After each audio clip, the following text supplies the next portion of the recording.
Políticas Públicas de la Pontificia Universidad Católica de Puerto Rico. Les saluda el doctor Roberto González, catedrático asociado del Departamento de Psicología de nuestra universidad.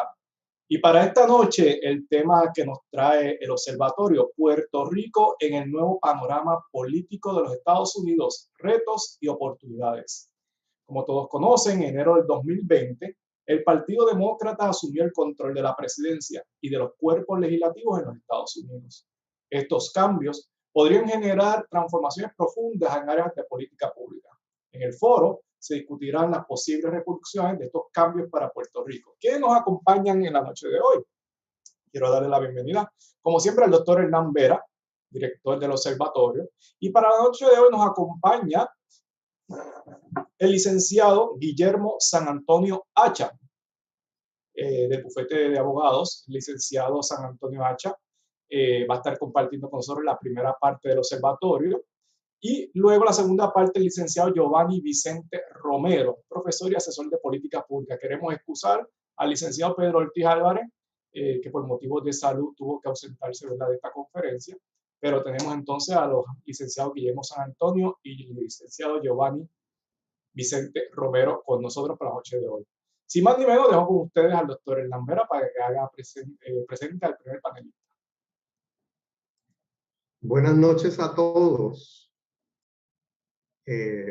Bienvenidos a este foro, ¿verdad?, de Puerto Rico ante el nuevo escenario político de los Estados Unidos. Esta actividad persigue el propósito de generar un diálogo sobre los efectos que el ambiente político actual de los Estados Unidos puede tener en la vida de los puertorriqueños. Un cambio de administración en la metrópoli, tanto en su ejecutivo como en el poder legislativo, marcado por el triunfo del Partido Demócrata, la reelección en Puerto Rico de una comisionada residente de Puerto Rico en Washington, afiliada al Partido Republicano, la permanencia de un Tribunal Supremo eminentemente conservador, la existencia de un poder compartido entre un ejecutivo del Partido Nuevo Progresista y un poder legislativo dominado por el Partido Popular Democrático, pero a su vez en representación de múltiples sectores de la sociedad, así como la permanencia de una Junta de Supervisión Fiscal y la extensión por más de un año de esta pandemia provocada por el COVID-19, crean un entorno un tanto impredecible que nos gustaría comenzar a comprender a partir del foro de hoy. Nuestro primer ponente es el licenciado Guillermo San Antonio Hacha. El licenciado San Antonio Hacha tiene un bachillerato en Ciencias Políticas, magna cum laude, de la Universidad de Puerto Rico, recinto de Río Piedras, de donde también obtuvo su Juris Doctor y formó parte de la junta editorial de su revista de Derecho. Posee una maestría de la Escuela de Derecho de la Universidad de Columbia, con énfasis en Derecho de Propiedad Intelectual, Derecho de la Salud y Derecho Constitucional. Desde el año del 2009 dirige su propia firma de abogados, GSA Law Incorporado, especializada en Derecho Constitucional, particularmente en casos de litigación civil y comercial. Fue asociado senior del bufete McConnell Valdés, en donde se desempeñó en la litigación de casos de propiedad intelectual, asuntos de gobierno y procesos de compras gubernamentales. Fue comisionado electoral del Partido Popular Democrático, asesor legal y en seguridad pública del gobernador Aníbal Acevedo Vilá, y más recientemente fue el representante electoral del licenciado Manuel Natal Arbelo del movimiento Victoria Ciudadana en el escrutinio por la alcaldía de San Juan en las elecciones del 2020. Estamos muy agradecidos del licenciado que pudiera estar con nosotros hoy por su gentileza y sobre todo por el corto tiempo con el cual le notificamos que necesitábamos que cubriera este espacio que dejó el licenciado Ortiz Álvarez por razón de su salud. Muchas gracias, licenciado, y bienvenido. Muchas gracias al doctor Vera, al doctor González, a todos ustedes. Para mí es un privilegio estar este rato con ustedes dialogando sobre este tema tan importante y relevante para Puerto Rico y que tiene que ver con las perspectivas puertorriqueñas en este momento de cambio de administración en Estados Unidos, un cambio de gobierno dramático que presenciamos, histórico, no solo por las ideas que contrastaron, no solo por los estilos, no solo por la visión de gobierno y las propuestas que pudieran presentar cada candidato y que los Estados Unidos sopesó y decidió, sino por los sucesos históricos de violencia en el Congreso, que recordaremos, donde el presidente Donald Trump no reconoció que había perdido y le pidió a sus seguidores que marcharan y protestaran en el Capitolio de los Estados Unidos, con resultados de violencia ya todos conocidos, consecuencias graves que todavía se están dilucidando en los Estados Unidos, y que más allá de la consecuencia penal que pueda haber sobre alguna que otra persona sobre esos incidentes, pues queda marcada la diferencia, no diría yo entre dos personas, Donald Trump y Joe Biden, entre dos partidos tal vez, pero en un país que ha quedado dividido, polarizado, a mi modo de ver, por facciones extremas, que unas representan lo que se llama una izquierda con gran empuje en materia de derechos civiles, en materia de libertades individuales, en materia sociales, y la otra, pues, que representa lo que se llama una derecha dura, algo populista también, de un presidente Donald Trump que se recordará por sus estilos, por sus tonos, por ¿verdad? Por sus expresiones y concretadas al tema que estamos, incluso por sus aseveraciones sobre Puerto Rico nada halagadoras. Y quiero contextualizar en el huracán María, porque del huracán María en adelante yo creo que parte el supuesto principal para hacer un análisis que terminaremos ahora con Joe Biden. El presidente Donald Trump supervisó el gobierno de Estados Unidos en su respuesta a los sucesos que el huracán María provocó en Puerto Rico. Era el año 2017, recordaremos la destrucción que ocasionó el huracán María. Previo estaba el huracán Irma, me parece, que pasó cerca también, ocasionó cierto daño, pero no con la magnitud del huracán María. Y se juntaron esos huracanes y Puerto Rico quedó en un estado de devastación, así se reconoció por el gobierno federal.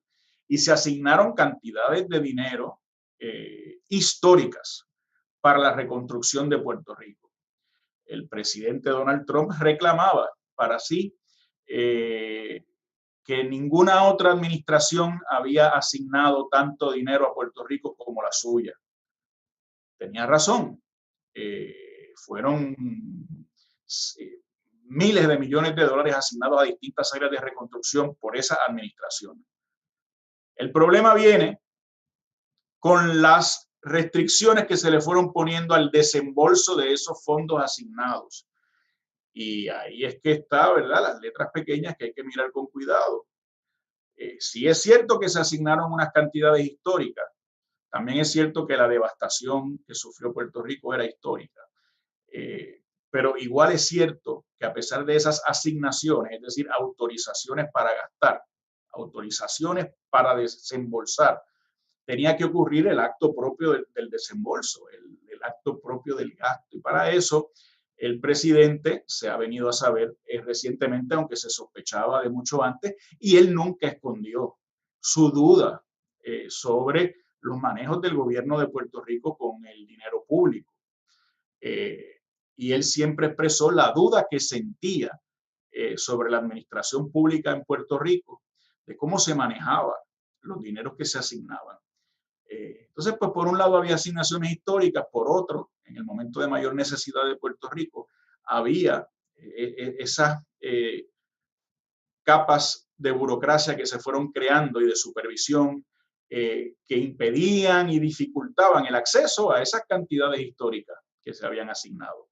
Y así pasaban los años y continuaban los puertorriqueños con mucha necesidad en materia de recuperación, en materia de vivienda sobre todo, que es la más que llama la atención, pero no solo la vivienda, la infraestructura eléctrica, tan necesaria no solo para el diario vivir, sino para la buena marcha del país en todo su contexto.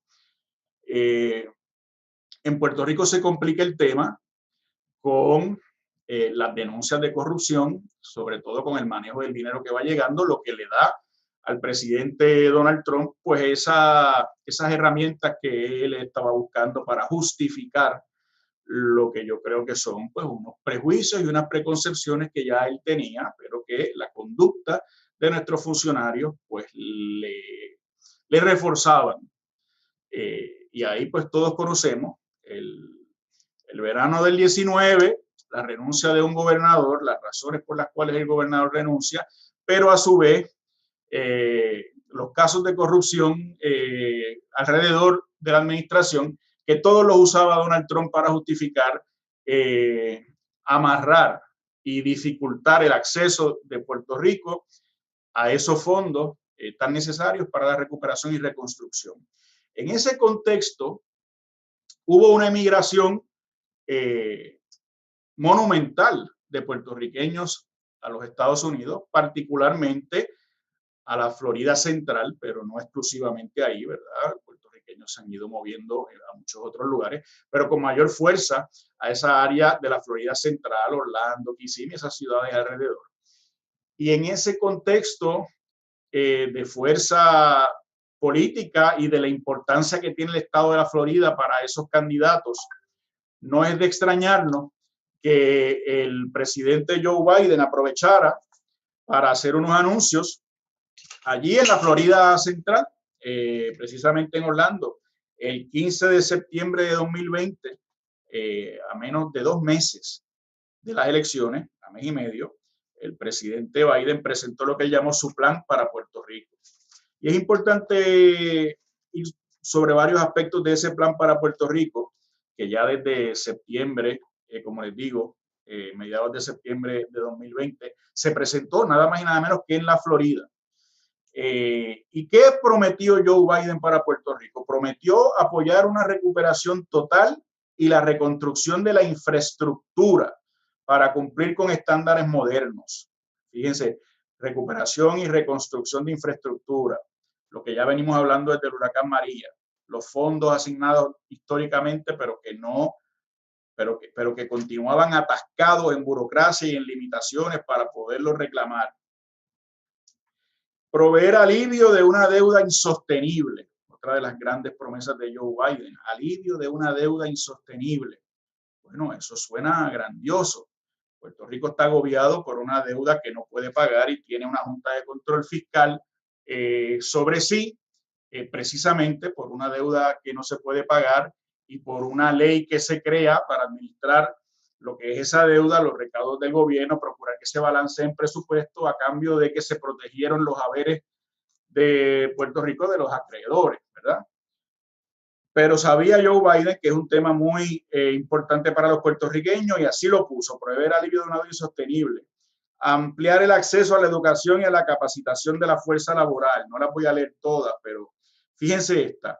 Acelerar el acceso a los fondos prometidos para la reconstrucción, mientras se garantiza la transparencia y la rendición de cuentas por los fondos públicos, ¿verdad? Aquí yo creo que es lo esencial. Promete agilizar el acceso a los fondos que ya están debidamente asignados, pero que no se han podido pagar, acceder a cambio de transparencia y rendición de cuentas, ¿verdad? Reconstruir infraestructura de la isla, acceso a cuidado de salud asequible y de calidad, fortalecer y mejorar el sistema eléctrico de Puerto Rico, revisar la política de austeridad fiscal impuesta por la Junta de Control Fiscal. Es otra promesa dirigida específicamente a uno de los constantes agravios que siente el puertorriqueño, ¿verdad? Esa austeridad fiscal impuesta por la Junta que afecta el diario vivir y la calidad de vida de todos nosotros. Sobre eso apoyó la auditoría de la deuda de Puerto Rico y aseguró que los puertorriqueños de ingresos bajos y moderados y los pensionados estarán protegidos. Bueno, aquí la discusión todavía continúa entre el gobernador y la Junta de Control Fiscal sobre el nivel de recortes que van a suponer los pensionados. Hay una promesa ahí sobre eso. Y pues continúa enfatizando, ¿verdad? No lo voy a leer todo porque nos consumiría el tiempo, pero en lo que es la reconstrucción de la infraestructura y la agilización para que suelten las autoridades federales, sobre todo el Departamento de Vivienda Federal, los fondos públicos. ¿Qué tenemos? Tenemos que el 1 de febrero de 2021, ya Biden siendo presidente, habiendo tomado juramento y posesión del cargo a finales de enero, pues ya el 1 de febrero, digamos a una semana de haberse convertido en presidente, haber juramentado, el presidente de Estados Unidos ordenó y hizo público, ¿verdad?, el anuncio, el desembolso de 6.200 millones destinados a Puerto Rico para proyectos de mitigación y protección contra futuras tormentas. Ese dinero, de esos 6.200 que inmediatamente liberó a una semana de haber llegado, son parte de esos 20.000 millones que el Congreso ya había prometido a través de vivienda federal, pero que estaban de algún modo detenidos por la burocracia y las trabas que el gobierno de Trump había impuesto. O sea que ahí Joe Biden comienza temprano en su presidencia a agilizar ese proceso de que el gobierno de Puerto Rico pueda ir recibiendo, en este caso, casi 7.000 millones de 20.000 que estaban detenidos. El 20 de abril pasado, el Departamento de la Vivienda anuncia que estaba removiendo las restricciones que le habían puesto a Puerto Rico la administración de Trump y que limitaban la capacidad de Puerto Rico para acceder a los fondos de recuperación después del huracán María. En ese sentido, el Departamento de Vivienda Federal desbloqueó, liberó 8.200 millones adicionales. Es una cantidad muy respetable, muy grande, 8.200 millones el 20 de abril, es decir, hace poco, que van a llegar a Puerto Rico para continuar la resiliencia o que deben estar llegando ya contra futuros desastres. Y así el presidente de Estados Unidos dice que de esos 20.000 millones históricos que estaban asignados, pero que no se habían dado, primero liberó casi 7.000 y luego 8.200. Por lo tanto, ya hay como 15.000 millones liberados para que Puerto Rico comience a recibir y pueda meterle manos, digamos, a la cosa concreta de la recuperación. Yo creo que con eso quiere marcar, por supuesto, la diferencia. Con eso Puerto Rico ve que si bien es cierto que se sigue insistiendo en la transparencia, como es natural, en la rendición de cuentas, en que a nadie le gusta escuchar que hay actos de corrupción con el dinero que se recibe federal, el dinero para necesidades, y tenemos que ser cautelosos en eso para no cometer los errores del pasado. Ya comienza esa flexibilización. En el día de hoy, no puedo dejar de compartir con ustedes, me llama la atención que hace aproximadamente 3 horas, nuestra comisionada residente, Jennifer González, anuncia una nueva asignación de fondos de cerca de 29 millones de dólares para mitigar el COVID-19, Head Start y salud. Entonces, que parte de esos fondos provienen del Consolidated Appropriations Act del 2021 y el American Rescue Plan. Lo anuncia con mucha alegría la comisionada residente, porque se trata de 29 millones adicionales, ¿verdad?, que de los cuales se sigue nutriendo la economía de Puerto Rico. A lo que la representante Nidia Velázquez, congresista demócrata puertorriqueña que representa a Nueva York, pero que es una de las líderes demócratas en Estados Unidos más importantes, sin duda, legislativa, le contesta: "Not a single Republican voted in favor, but thanks for highlighting the hard work of Democrats." Y ahí vemos con esa contestación de Nidia Velázquez a Jennifer González el cinismo, la tensión que hay, donde le dice: comisionada residente, gracias por reconocer esos 29 millones que los demócratas le hemos asignado a Puerto Rico y sobre los cuales ningún republicano como usted votó a favor de esa asignación. Así que un poco hay un sablazo político en materia de este tema. Interesantemente, en Puerto Rico todo el liderato es demócrata, excepto la comisionada residente. Estados Unidos cambió el escenario republicano y ahora tiene un presidente demócrata, un Senado y una Cámara demócrata. En Puerto Rico tenemos los tres poderes dominados por el Partido Demócrata. El gobernador es demócrata, el presidente del Senado es demócrata y el presidente de la Cámara es demócrata. La comisionada residente es republicana, es la única que no es demócrata. Pero en Puerto Rico ustedes saben que la división no es tanto esa. Aquí la división son los colores nuestros nacionales, el es azul, es rojo, verde, hay otros colores ahora que han ido entrando. Pero el punto es que el gobernador y la comisionada residente, a pesar de que no son del mismo partido en los Estados Unidos, sí en Puerto Rico son del PNP, del partido que defiende la estadidad para Puerto Rico, mientras que los líderes legislativos, aunque se identifican en Estados Unidos con el Partido Demócrata, en Puerto Rico no responden a los que favorecen la estadidad.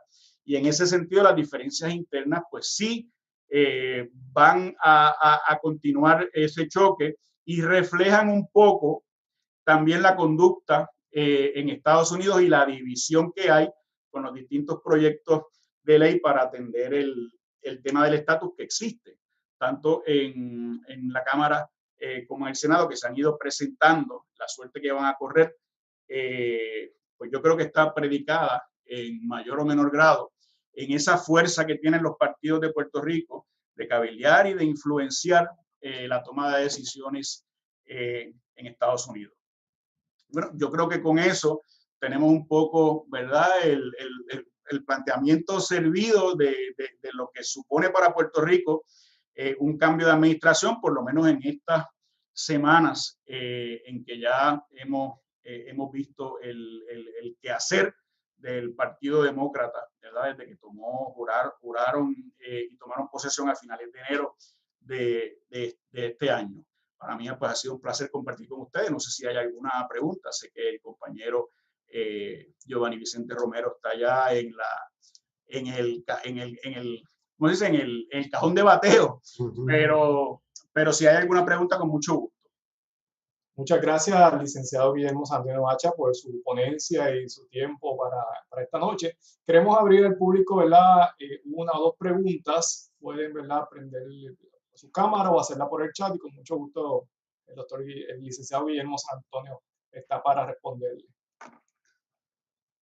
Doctor González, yo me atrevo quizás a hacer la primera, y es que en la presentación del distinguido licenciado, pues hay un énfasis en lo económico, pero yo sé que usted tiene algo que aportar sobre el panorama político. O sea, ¿qué usted espera, verdad, en esa relación Puerto Rico-Estados Unidos, que está allí desde 1898? Si usted espera algún movimiento para algún lado, quizás con respecto a alguna de las fórmulas de descolonización que históricamente se han planteado en el país. Yo soy de los que creo, doctor Vera y compañeros, que el tema económico va de la mano al tema político y quizás lo sigue. Y creo que en Puerto Rico no estaremos listos para un cambio de estatus, y creo que así lo ve el Congreso, a menos que Puerto Rico tenga una solvencia económica que actualmente no tiene. Es decir, nosotros podremos querer 95% a 5 la estabilidad federada, pero yo sé que el Congreso puede pensar, Puerto Rico no tiene la capacidad económica para absorberla, no son las condiciones adecuadas, los puertorriqueños no pueden ahora asumir los costos de una estadidad, a menos que sea con unas condiciones particulares para ellos. Creo que podemos querer 95% a 5 la independencia o soberanía para Puerto Rico, pero si Puerto Rico no tiene su base económica pues fuerte y preparada, va a ser muy difícil también. Igual con el Estado Libre Asociado o cualquier relación autonómica intermedia que se crea. Creo que Puerto Rico tiene mecanismos, no son perfectos los que tiene, pero tiene mecanismos para intentar poner al día la casa mucho mejor de lo que tiene. Los problemas de Puerto Rico que estamos padeciendo, a mi modo de ver, tienen más que ver con problemas de pobre administración pública que problemas estructurales, que puede haberlo y que deben atenderse. Pero a mi modo de ver, no podemos esconder detrás de problemas estructurales realmente problemas y fallas en la administración pública básica por las décadas que han pasado. Y en ese sentido me parece que para aspirar a un movimiento político a un lado o al otro, le vendría bien a Puerto Rico un fortalecimiento económico para cualquiera de las dos áreas que Puerto Rico desea aspirar, para cualquiera de las tres. Sobre sus pies, basado en fundamentos económicos más sólidos y más fuertes, vamos a tener éxito en cualquier petición política. Gracias. Muchas gracias, doctor Hernán Vera. ¿Algún otro comentario, pregunta? ¿No? Le agradecemos al licenciado Antonio Hacha por su tiempo, por su ponencia. Vamos entonces a darle paso al licenciado Giovanni Vicente Romero. Saludos, licenciado. Muy buenas noches. Bienvenido. Buenas noches. ¿Me escuchan? Sí, le escuchamos. Perfectamente. Roberto, si me permites presentar al licenciado primero. ¿Cómo no? Muchísimas gracias. Muy gentil. Saludos. Le damos el paso al doctor Hernán Vera, que va a estar dando los datos personales y profesionales del licenciado Giovanni Vicente, y luego entonces continuamos con la ponencia. Adelante. Gracias, compañero. Y es que hoy hemos tenido que alterar un poquito el formato usual de nuestros foros. Así que darle la bienvenida al licenciado Giovanni Vicente Romero. Giovanni Vicente Romero es politólogo y abogado con experiencia como profesor y asesor internacional de políticas públicas y gobernanza. Es columnista de CNN e Infobae. Ha escrito extensamente sobre la democracia, las elecciones, el desarrollo, la gobernanza, los derechos humanos, el cambio climático y otros temas afines. Entre sus estudios se destacan una maestría en comunicación política y gobernanza de la Universidad George Washington, una maestría en técnicas modernas de dirección de la administración pública con colaboración de la Universidad de Cádiz, España, y maestría en criminología de la Universidad de Murcia en España. También es egresado de la carrera de Derecho y Ciencias Políticas de la Universidad Autónoma de Santo Domingo y actualmente se encuentra trabajando en su doctorado en Ciencia Política y Administración Pública de la Universidad de Murcia. Es fundador del Centro de Políticas Públicas, Desarrollo y Liderazgo RD. Es moderador recurrente de los DC Dialogues, una iniciativa de la Universidad de Nueva York. Se le concede recientemente el Premio Nacional a la Juventud de la República Dominicana y la columna política del año 2020 de los Napolitan Victory Awards, premio entregado por The Washington Academy of Political Arts and Sciences. Un honor tener al licenciado Romero entre nuestros ponentes de la noche de hoy. Muchas gracias, doctor Vera, por la presentación. Le damos la bienvenida al licenciado.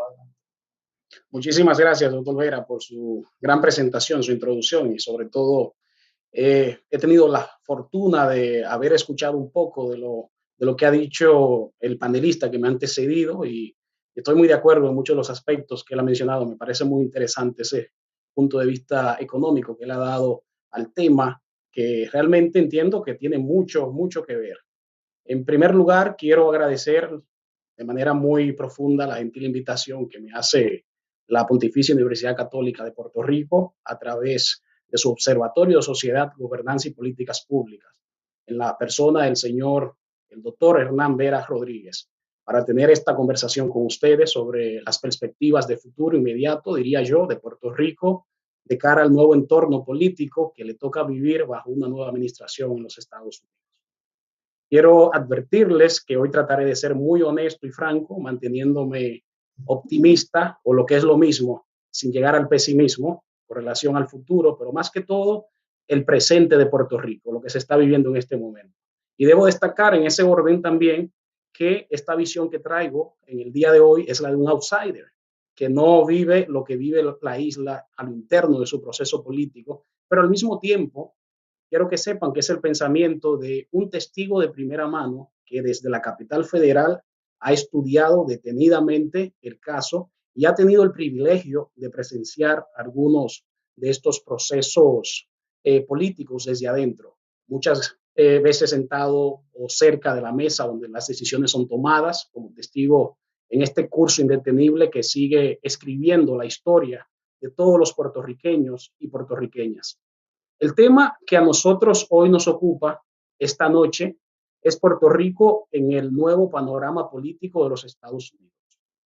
Primero, nosotros tenemos que entender que debemos poner todo en contexto y se hace necesario iniciar destacando que Puerto Rico viene de una crisis financiera de una década que antecedió a los huracanes, especialmente al famoso y nefasto huracán María, una crisis financiera que antecedió a los terremotos también, una crisis financiera que, sumado a lo anteriormente mencionado, estuvo primero que la pandemia del COVID-19.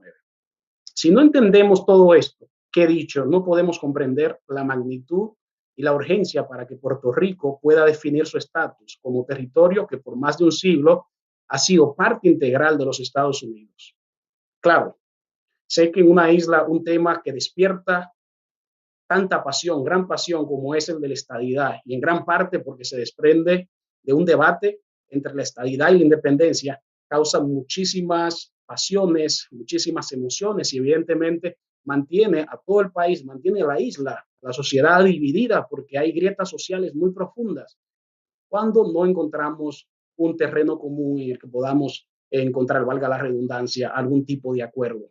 Yo pienso que es un dilema que tienen los puertorriqueños y por lo tanto este visitante no viene a defender un punto o el otro, porque creo firmemente en la libre determinación de los pueblos y es que habría que preguntárselo exclusivamente a los ciudadanos americanos de Puerto Rico. Ojo, acabo de decir los ciudadanos americanos de Puerto Rico, ya ustedes más o menos pueden deducir. Al contrario, lo que tengo son interrogantes quizás socráticas que van a servir probablemente en caso de ser preguntado al respecto durante la sesión de preguntas. Habiendo dicho todo esto y puesto el tema, la situación en contexto desde la óptica de las diferentes crisis, tanto financieras como naturales o sanitarias que vive la isla en este momento, es importante señalar que en la medida en que hayan más fondos federales y se vayan asignando estos fondos, pero sobre todo que se liberen esos fondos, aquí es donde está la diferencia para salir de la crisis de Puerto Rico. No que se asignen fondos, sino que lo que se van asignando y lo que están asignados se liberen y que se levante cualquier tipo de restricción que exista. Puerto Rico, desde mi óptica, mi humilde opinión, al menos de forma temporal y aprovechando el momentum, va a tener herramientas necesarias para lograr la reconstrucción y reorganizarse en distintas áreas esenciales sin que necesariamente el pueblo sufra tanto. Como mencionaba evidentemente el panelista que me antecedió, el señor Guillermo, establecía que primero hay que organizar la casa para que se puedan dar otros procesos tendentes a resolver las problemáticas estructurales que ahora mismo tiene Puerto Rico. Yo puedo estar equivocado, pero en Puerto Rico los reportes que me llegan es de un cambio económico, un aumento en las propiedades, por ejemplo, entre otras cosas. Este nuevo panorama político de Washington, es decir, la ascensión al poder de los demócratas, esta nueva Casa Blanca, la Casa Blanca que está liderada por el señor Joe Biden y Kamala Harris, yo diría que debemos conocer que aquí hay un énfasis mayor en la inversión de fondos públicos y con una Casa Blanca que está dispuesta a liberar quizás los fondos que ya habían sido asignados en la administración anterior, pues la isla debería tener mayores recursos para ejecutar sus planes de política pública a corto plazo y mediano plazo, por supuesto. Todos nosotros aquí presentes sabemos que los problemas que tiene Puerto Rico son problemas estructurales. Y en términos del estatus y estos cambios estructurales que son necesarios, la verdad es que ha habido un cambio positivo en la nueva administración. Ojo con esto, no seamos muy optimistas porque todavía no hemos detallado realmente cuáles son los verdaderos retos y las oportunidades de Puerto Rico en este nuevo panorama político. Regresando a Washington, el tema de Puerto Rico y su lucha por convertirse en el Estado 51 de la Unión de los Estados Unidos, si es que el Distrito de Columbia no se adelanta, no tiene gran impacto en la agenda de muchos congresistas, pero sí en los puertorriqueños que residen en los Estados Unidos. Estos puertorriqueños que residen en los estados de estos congresistas, que por lógica deberían estar enviando cartas a sus legisladores, solicitando tomar acción. Y ahora en esta era de las redes sociales, yo siendo uno de ellos, enviaría mi carta a mi legislador, subiría una captura a mis redes sociales, etiquetando al legislador, para que tenga doble impacto, el privado y el público. Es en parte por esto que muchos legisladores no hacen grandes cosas para resolver el tema, porque realmente no han sentido la presión suficiente para actuar. Puerto Rico tiene algunos congresistas federales de ascendencia boricua que de verdad tienen poco vínculo real con la realidad de la isla, valga la redundancia. Más bien están relacionados a sectores progresistas de la isla, lo que no está mal, y son personas que están dispuestos a negarles a sus hermanos puertorriqueños el goce de todos los beneficios a los cuales ellos mismos tienen acceso en los Estados Unidos continentales. Yo no estoy diciendo aquí nada nuevo, todo esto ustedes lo conocen por razones obvias, con mayor experiencia que yo, lo han vivido. Entonces, en ausencia a una casa blanca que realmente le interesa dar respuesta al tema Puerto Rico, y un partido demócrata que quizás ha sido más ambivalente que el republicano en cuanto a su posición frente al problema de estatus, pues el panorama quizás es limitado. ¿Qué quiero decir con esto? Muy fácil. Se sigue reproduciendo el status quo. Eso es como yo lo veo. Veo que se sigue reproduciendo el status quo. Entonces, la gran diferencia entre la Casa Blanca anterior y la actual es que el Partido Demócrata cree fuertemente en la política del gasto gubernamental amplio, lo cual ayuda mucho a Puerto Rico en este momento económico que vive. Y en ese sentido, el enfoque es positivo para Puerto Rico.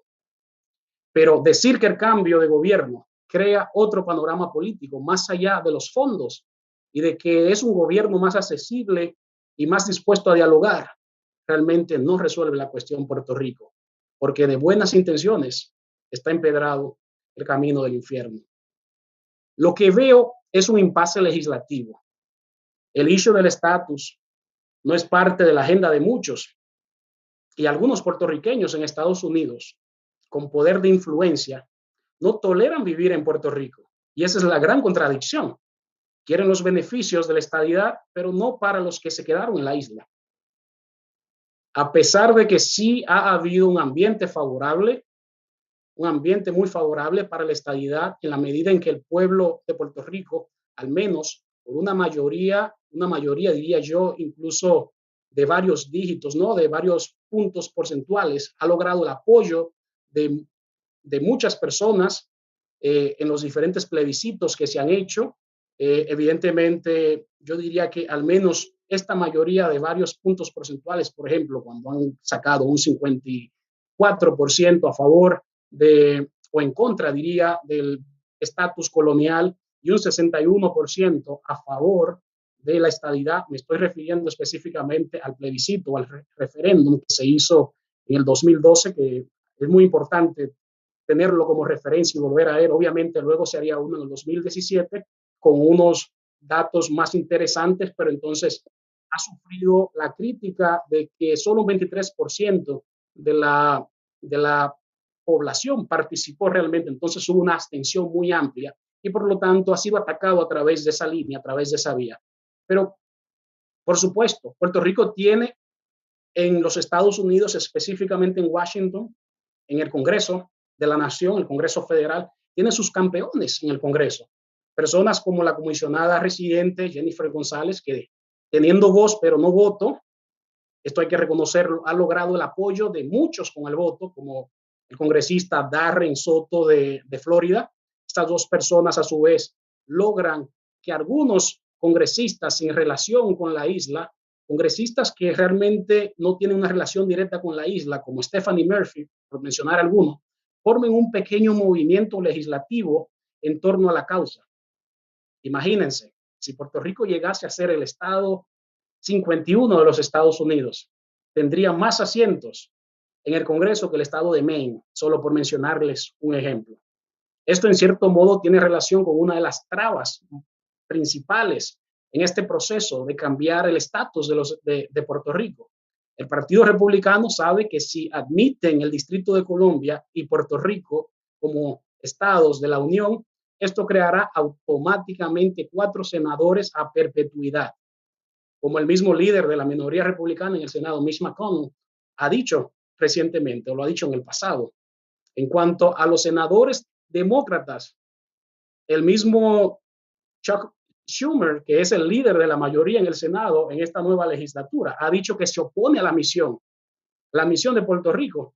Ya he dicho cuál es la posición del líder de la minoría representando a los republicanos. Ahora digo cuál es la posición del líder de la mayoría representando a los demócratas. Se opone.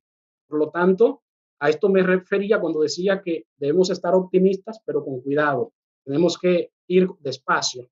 Entonces, este señor ha dicho que se opone. Esto me parece que fue aproximadamente un mes o dos. Recuerdo como ahora que recibió obviamente la respuesta, la reacción de muchos líderes en Puerto Rico que no estuvieron de acuerdo con esas declaraciones, pero él ha dicho que él se opone a la admisión de Puerto Rico hasta que la isla pueda enderezar algunas cosas. Y es aquí lo que estaba diciendo el señor, el licenciado Guillermo, enderezar algunas cosas, organizar la casa, lo que en inglés se dice housekeeping.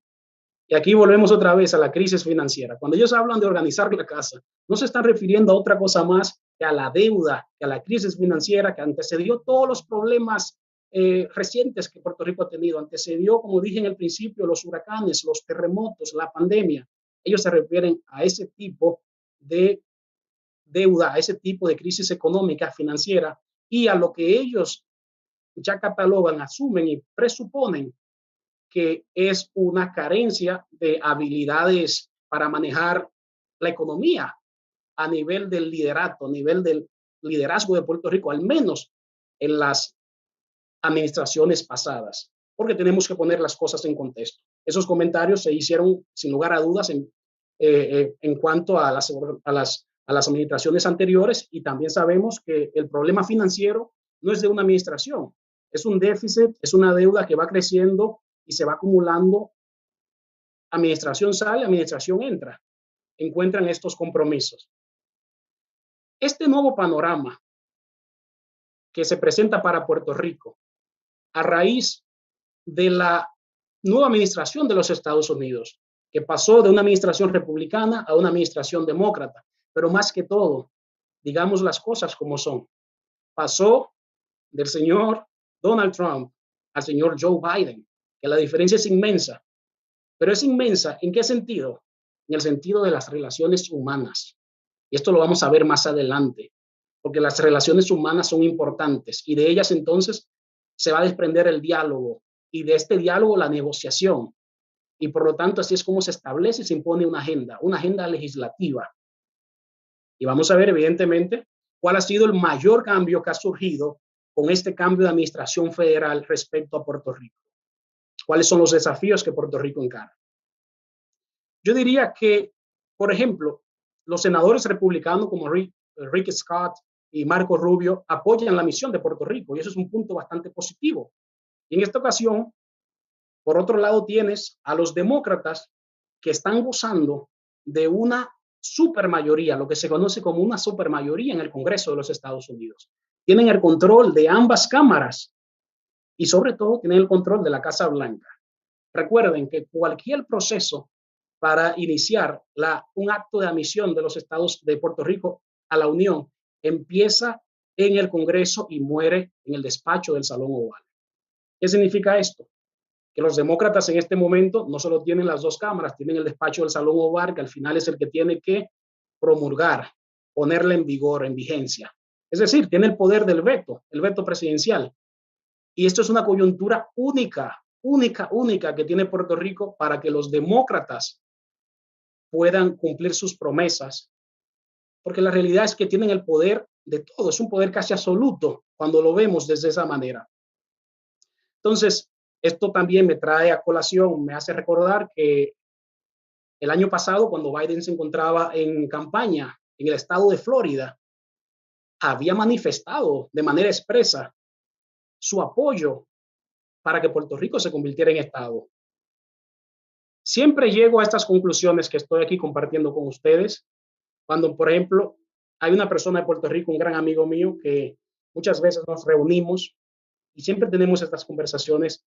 Él es el licenciado Gregorio Gartúa, quien al lado de su padre, del mismo nombre, por cierto, es uno de los abogados valientes, como yo les llamo, que han llevado el tema de la estadidad no solo al debate público, pero también a las cortes de los Estados Unidos. Y hace unos 2 años, específicamente, lo llevaron a la Comisión Interamericana de los Derechos Humanos, que está bajo el paraguas, la sombrilla del Sistema Interamericano de la Organización de Estados Americanos.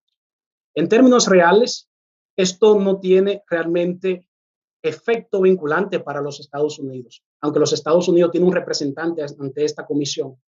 Pero aprovechar estos foros para poner en la agenda, en el tapete, el tema de Puerto Rico es importante, porque se necesita evidentemente más conciencia del tema, mucho más conciencia del tema.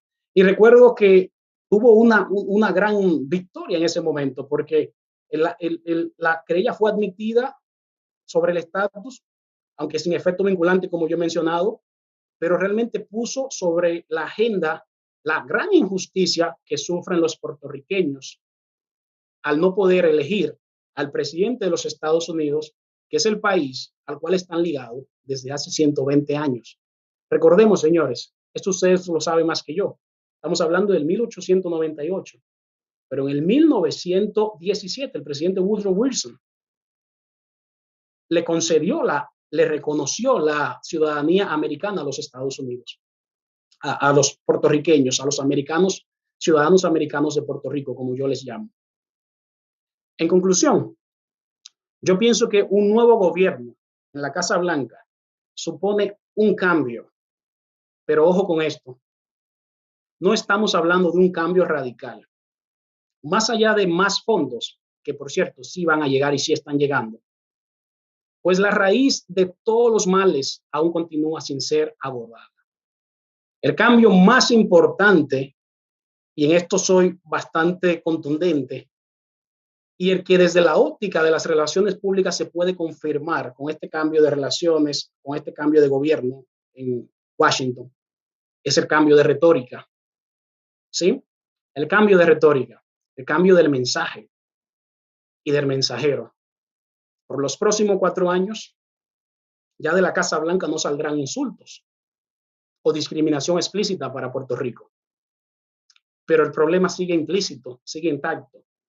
Y es hora de que aborden el elefante en la habitación. Así que no quise ser muy pesimista, pero al mismo tiempo quise mostrar las cosas como las veo y es simplemente mi opinión, como dije en el principio. Y estoy aquí para aprender de ustedes. Ojalá que podamos tener un diálogo en este momento y podamos intercambiar impresiones, ideas y evidentemente conocer más de lo que ustedes están haciendo en este momento con relación a esto. ¿Qué están haciendo para cambiar la situación? ¿Qué están haciendo para lograr el cambio que tanto anhelan? Muchísimas gracias por su atención. Muchísimas gracias, licenciado Giovanni Vicente Romero, por su ponencia. En estos momentos abrimos entonces los micrófonos para preguntas o comentarios para el licenciado Giovanni Vicente Romero.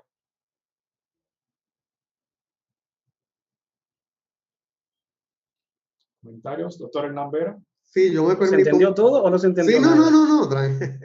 Yo me permito un comentario, Giovanni, es que al margen de tu ponencia, ¿verdad? Si juntamos tu ponencia con la del licenciado San Antonio Hacha, que te precedió, pues yo veo, ¿verdad? Estos dos temas, el tema de la deuda y el tema del saneamiento de la administración pública, junto con el tema del fortalecimiento de las instituciones gubernamentales como un pilar de cualquier camino que Puerto Rico decida encauzar.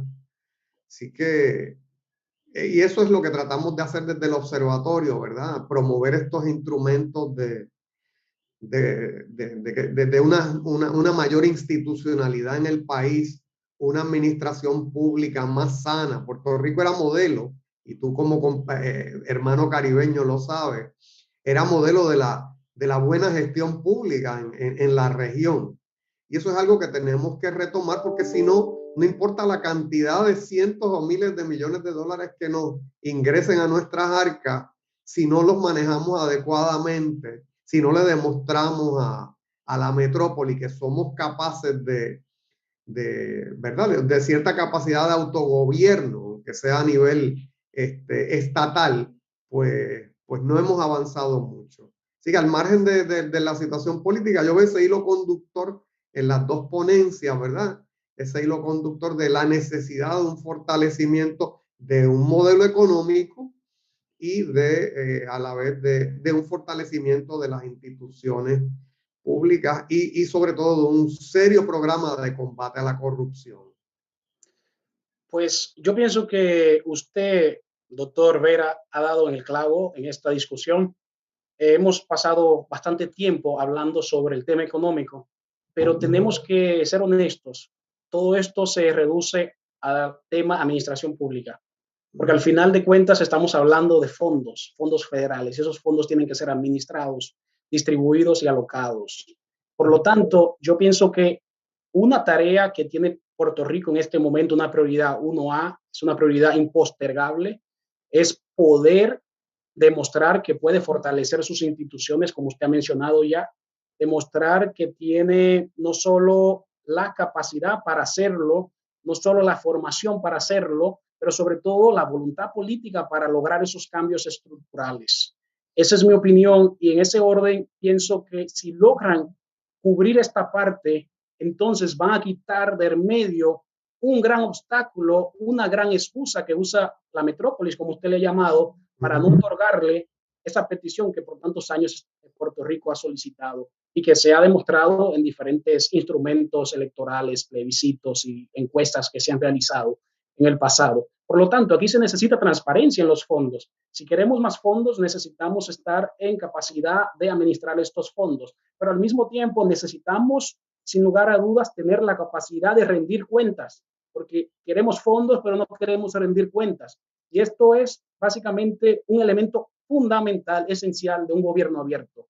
Necesitamos tener libre acceso a la información, que los ciudadanos puedan consultar las informaciones en tiempo real, que el gobierno rinda cuentas tanto a la ciudadanía como a los Estados Unidos, que al final de cuentas es el que está facilitando los fondos, pero sobre todo también se necesita que se manden a la ciudad de Washington personas capacitadas, personas que tengan no solo la vocación, pero la preparación, porque vocación tenemos todos. Y somos puertorriqueños y todos queremos el bien de nuestra isla, de nuestro país, de nuestro estado. Todos tenemos vocación, es una vocación natural, pero necesitamos tener sincronía en la estrategia.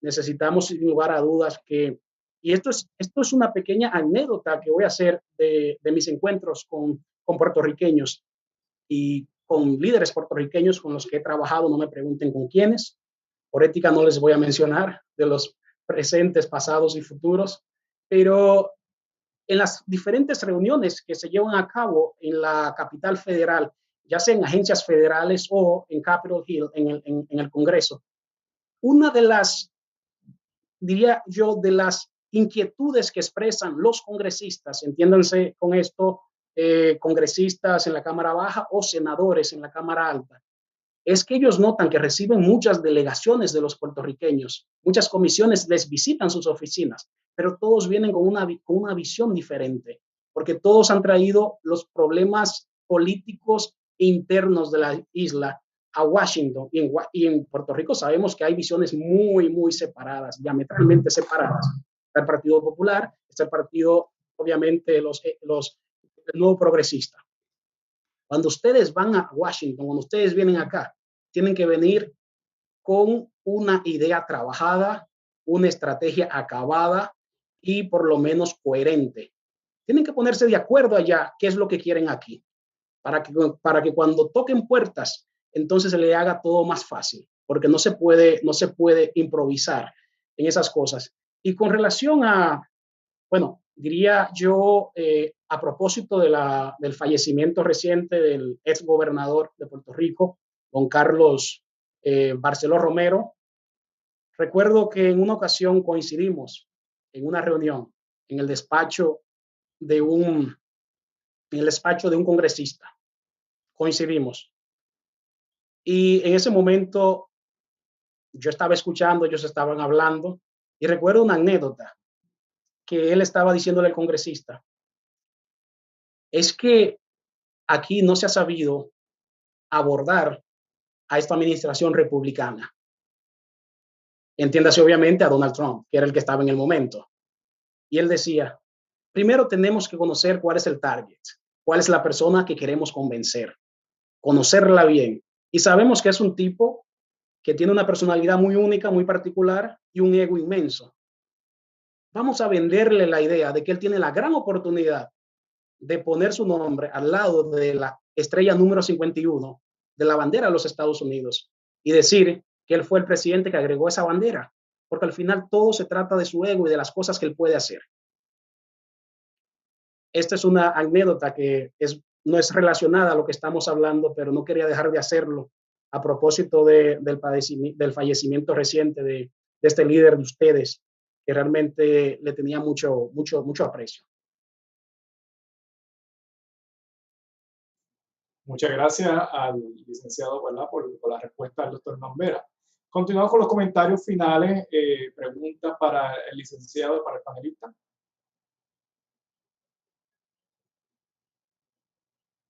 ¿No? Bueno, pues entonces si no hay comentarios, preguntas.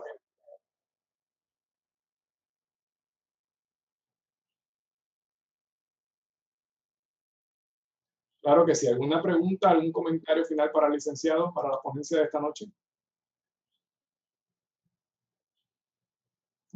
Parece que ha quedado todo bastante claro, licenciado, así que no hay mucha pregunta, no hay preguntas, no hay comentarios, quiere decir que todo el mundo está claro en la línea que ha presentado.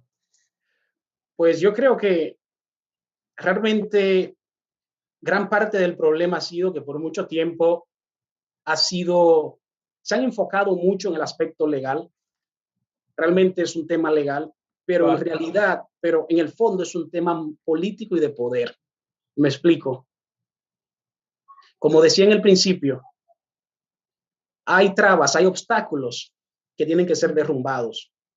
Y sabemos que gran parte de las fuerzas que no quieren que Puerto Rico se integre a la Unión de los Estados Unidos es por lo que va a significar Puerto Rico. Estamos hablando de 3.5 millones de personas. Eso va a incrementar la presencia, la representación en el Congreso y por lo tanto Puerto Rico se va a convertir en un pequeño bloque de legisladores.